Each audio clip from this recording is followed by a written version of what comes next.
The following is a Comfortably Zoned Radio Network production.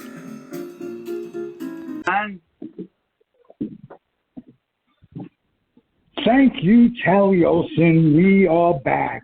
Loving baseball when we were 12 and innocent.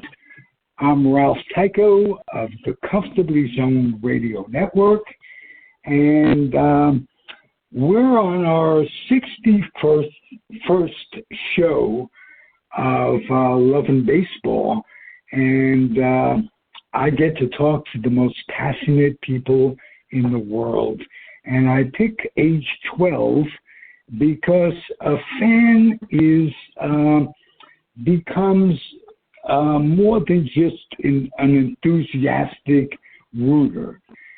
At age 12, or by age 12, there's an intellect which goes along with being a baseball fan. And my guest is Warren. Warren Handy, am I correct? Correct, Mr. Ralph. I blanked on your last name because I do that occasionally. That's my only excuse. And you are a first-time caller, first-time appearance on Comfortably Zoned Network, and I'm thrilled to have you.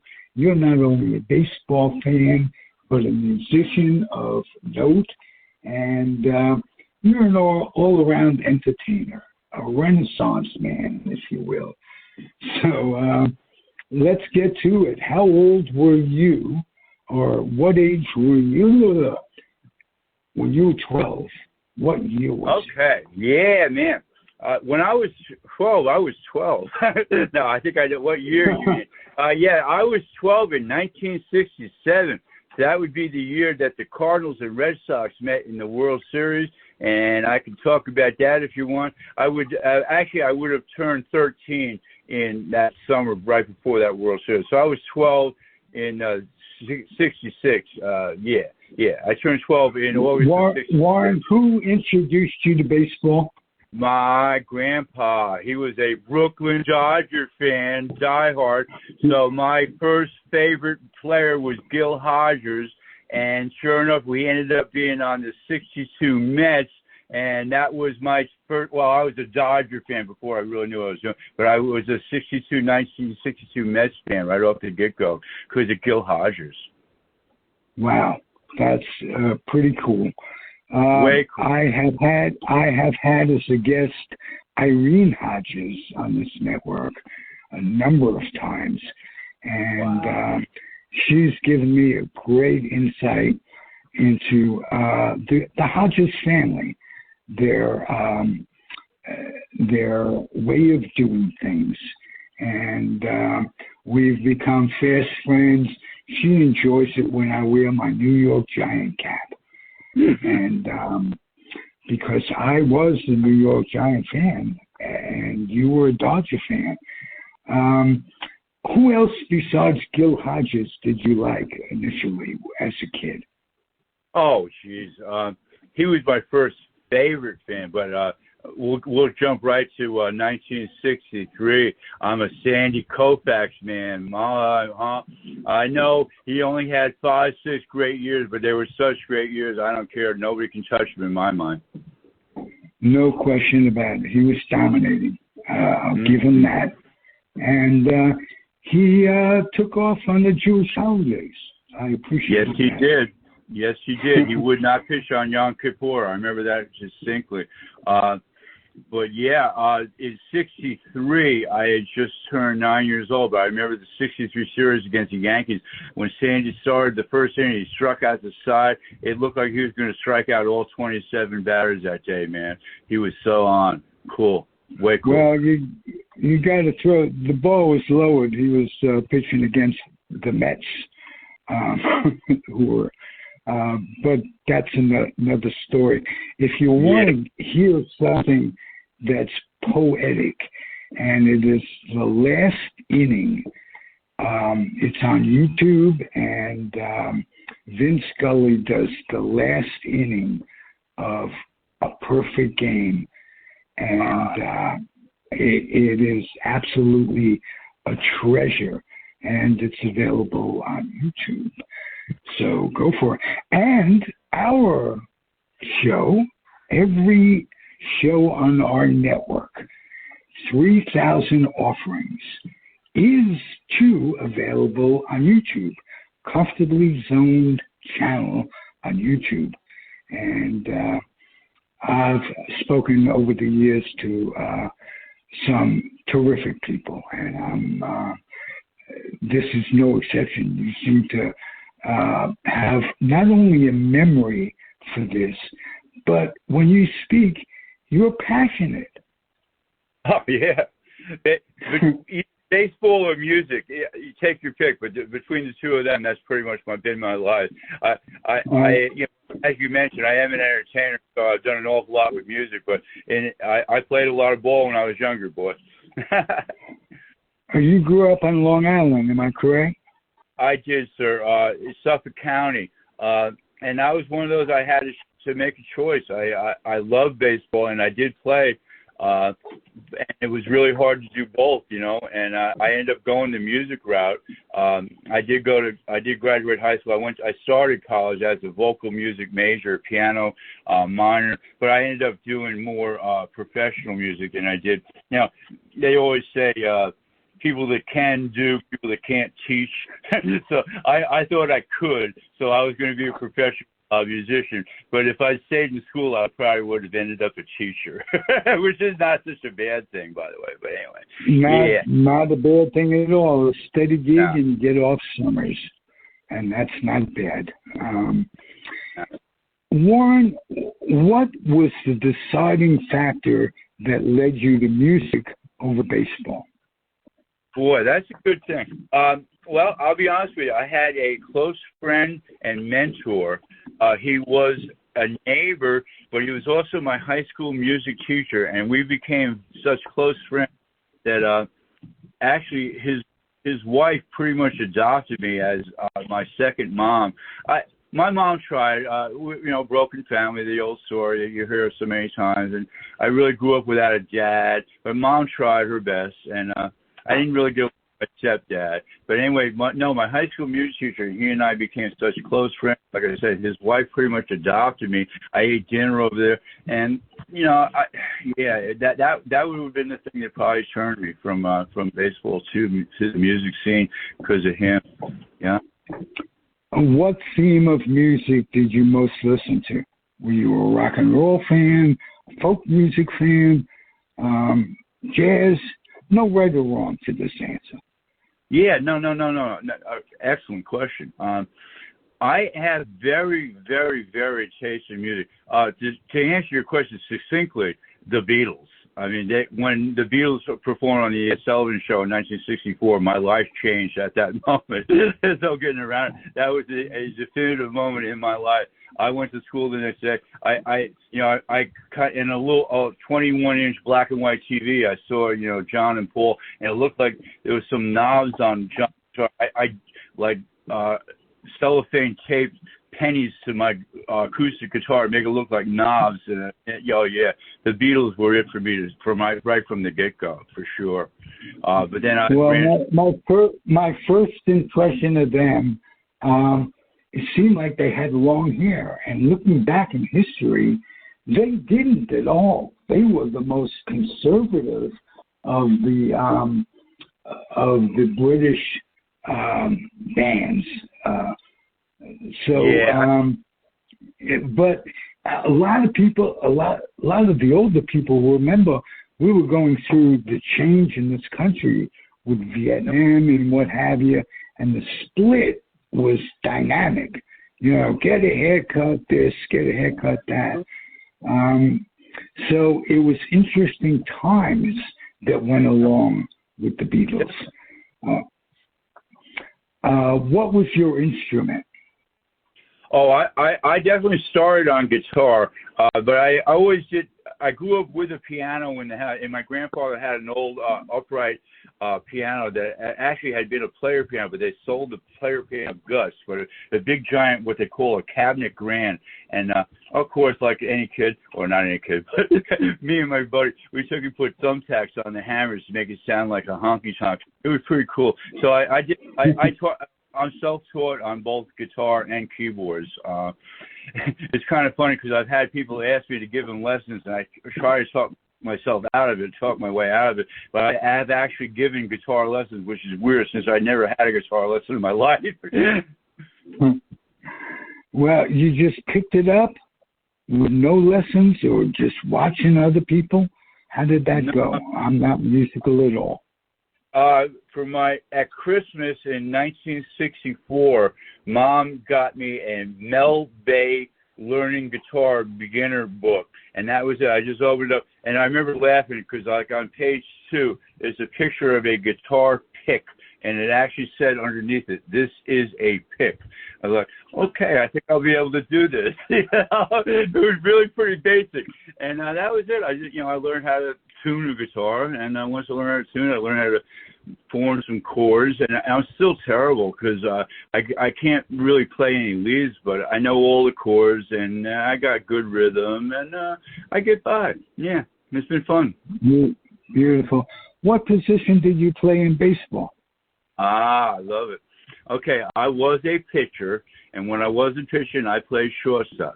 And here's the story, and it's really true. I could throw freaking hard, Ralph. I could throw really hard without any real training. And so I remember I was on in middle school, or junior high, we call it back then. In junior high, I was on the 8th grade team, and the coach put me in the pitch. I struck out like the first 2 guys, and all I didn't know anything. I would just rear back and throw it down the middle as hard as I could. And I actually had, now that scientists say that that you can't make a ball rise or you can't make a ball curve. I threw my fastball down the middle, and I swear to God, it rose. I threw so hard that I throw it straight down the middle, it would rise. And then I had a little bit of a breaking ball. I call it a curveball. It turns out it was actually more of a slider. But most of the time, I would just throw it right down the middle. And people that weren't that good, they just swing them in. And when somebody came up that could actually hit, they hit it a long ways, man, because I didn't know about high and tight or low and away, and I just fired down the middle, man, because I could throw so hard. But it caught up with me. There was another statement in those days: the faster they come in, the faster they go out. That's true. I could strike out a lot of people, but when somebody really could hit, they hit it a long ways. Yeah. Okay. What was your high school coach like? How did he develop you? All right, he was a good guy, but you touched on it, man. When you talked about times are changing and the long hair and all that social stuff, it was like I tried my best to ride the fence, Ralph. I mean, and I guess I kind of still do, but I was a hippie jock right down the middle. I mean, I had friends who were jocks, and I had friends who were hippies, and I tried to ride the fence with both of them, and so, asking about my high school baseball coach, I think he wanted more jocks than he did want hippies, and I don't think we got particularly well, and that's probably the reason why I went the music route, because I was already starting to grow my hair, and I was already doing some experimentations, Well, it was 1964 you're talking about. I started to grow my hair as well.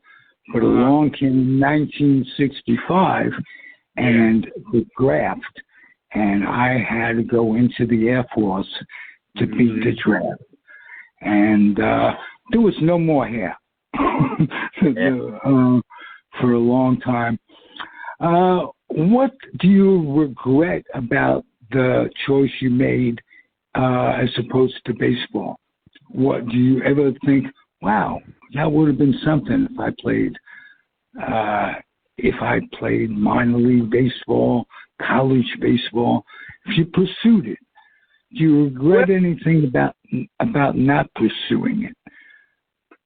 Excellent question again, Ralph.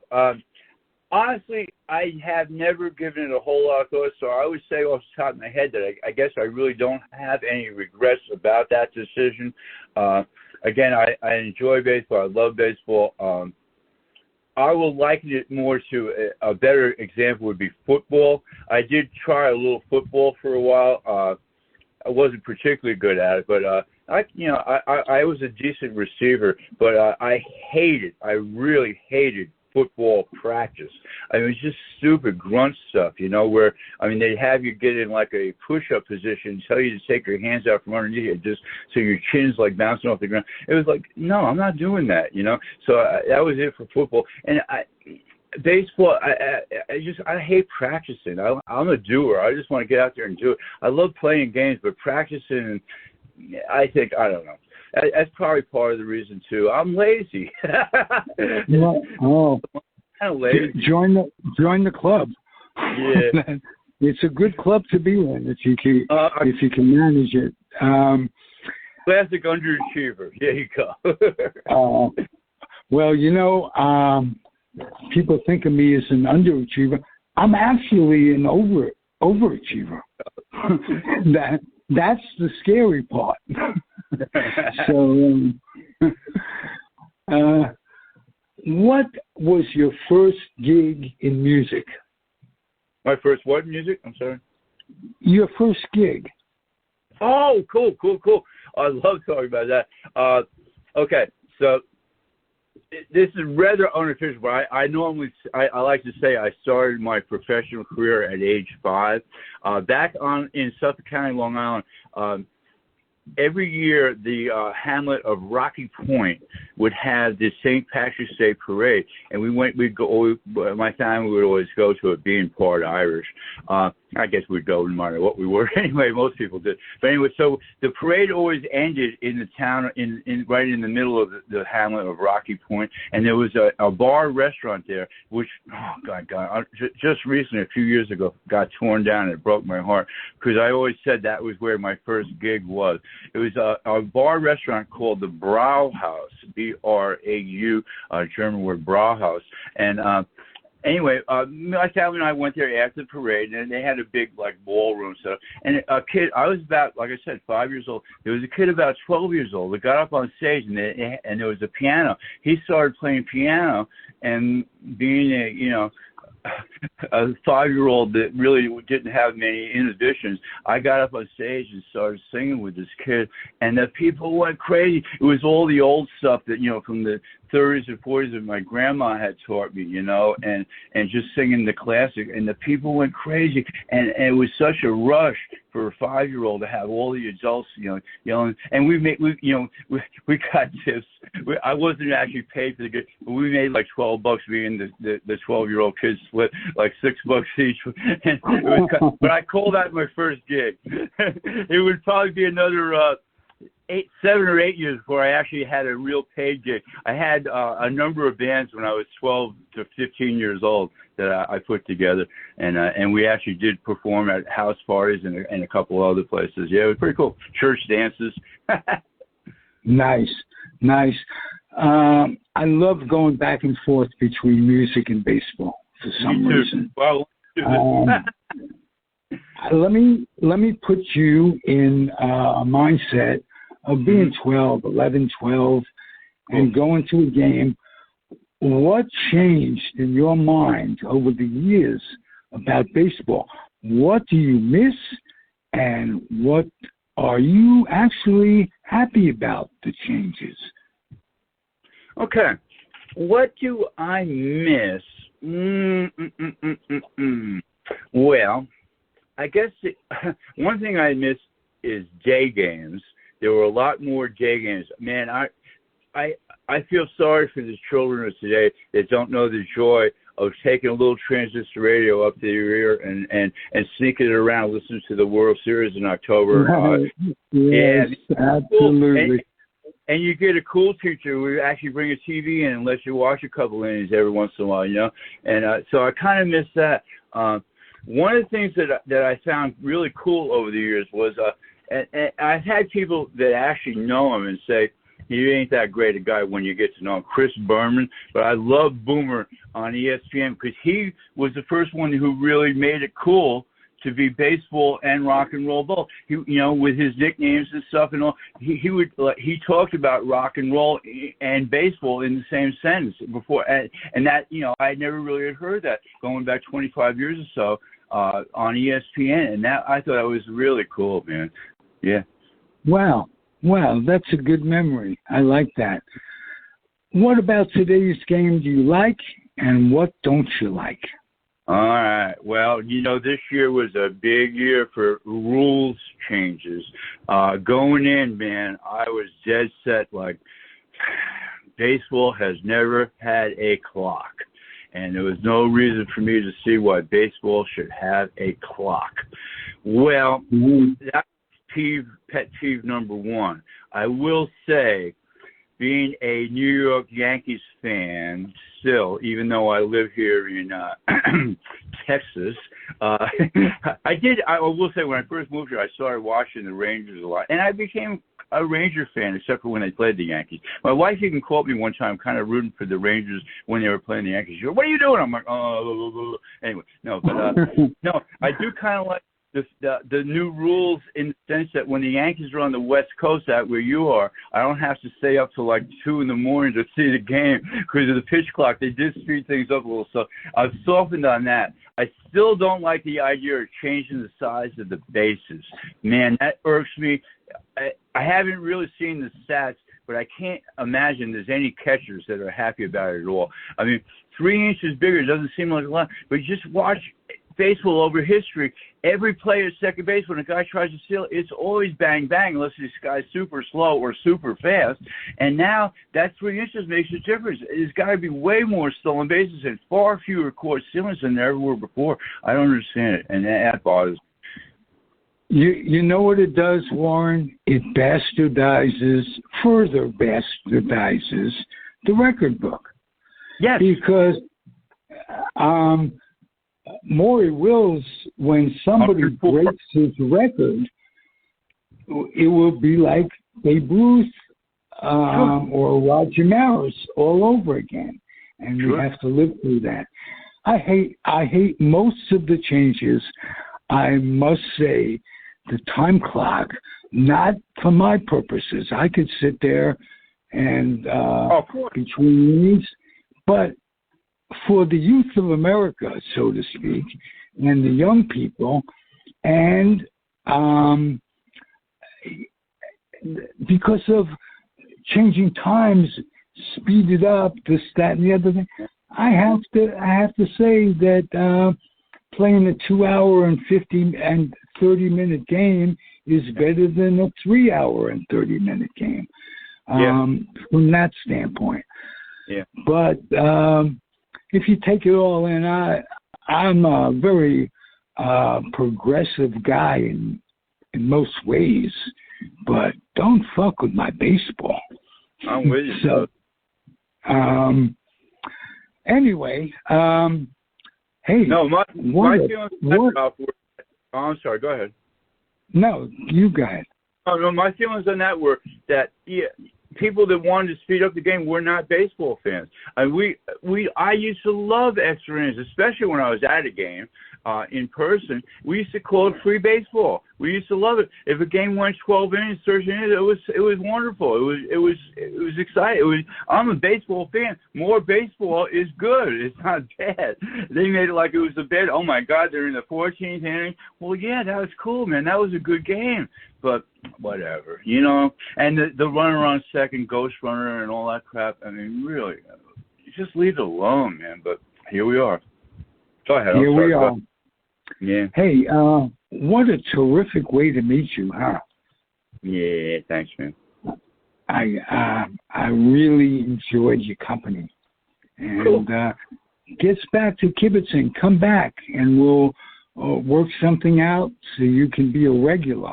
How about that? Hey, you know what? I was a little apprehensive just because I didn't know going in what we're going to be doing, what format, if it was going to be video. I wanted one of them kind of backgrounds they would do during COVID, you know, where it looked like I was in the Hawaiian Islands or something instead of my crusty little recording studio sitting in here. But no, just I'll come on and talk all day long, Ralph. No problem. Baseball and 1960s music are my two strong points. So, yeah, man. Anytime you want, like once a month or so, sounds good to me.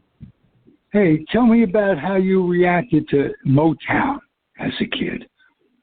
I'll be honest with you. You know, typical white prejudice growing up. You know, and I'm going to say right off the bat, I never thought of myself as being prejudiced. But you know, looking back, I guess as a kid growing up, I mean, the N word was used in my house. I never really liked it. Aren't you proud? Huh? No. Aren't you proud? No. Yeah, no. They were different times. You know, looking back now, yeah, I mean, I think it's just how it was. I mean, you know, I was born with a natural prejudice, I guess. I don't know. But as far as musically, no, that never affected me at all. I mean, I love the Supremes. God, you know, I do recordings and stuff. I did a whole Supremes thing. Where I did like 10 or 12 of their hit songs. I tried to adapt them to a single guy, you know, playing on guitar or little keyboards. And I've done a bunch of Ray Charles and stuff like that. Not that Ray was Motown per se, but yeah, no, man, that stuff don't bother me. I don't play that game. I could tell in your voice it doesn't. Your favorite group, Supremes. For the record. Well, I mean, I just picked them as I think they were probably the pinnacle of Motown. I mean, Stevie Wonder, I love. Unfortunately, I know his career was controlled for a long time until he reached the age where he could take over his own. You know, little Stevie Wonder got, I'm sure, manipulated a lot and all. But yeah, the Supremes I think were tops. But I mean, the four tops, the Temptations. I mean, heck, I like them all, sure. Beautiful. I got to know you a little bit, and it was fun. All right, man. I got to know you a little bit, and I knew it would be. I think we share a lot of the same things, you know. And yeah, we'll do it again, man. Beautiful. I will give you a call when the time comes. And just want to say to everybody, thank you for listening, and adios and happy trails. The proceeding has been a Comfortably Zoned network production. You are advised to keep your dreams wet, your humor dry, your children and grandchildren out of military recruiting offices and off the laps of clerics who wear dresses. Thank you for listening, everyone. Happy trails.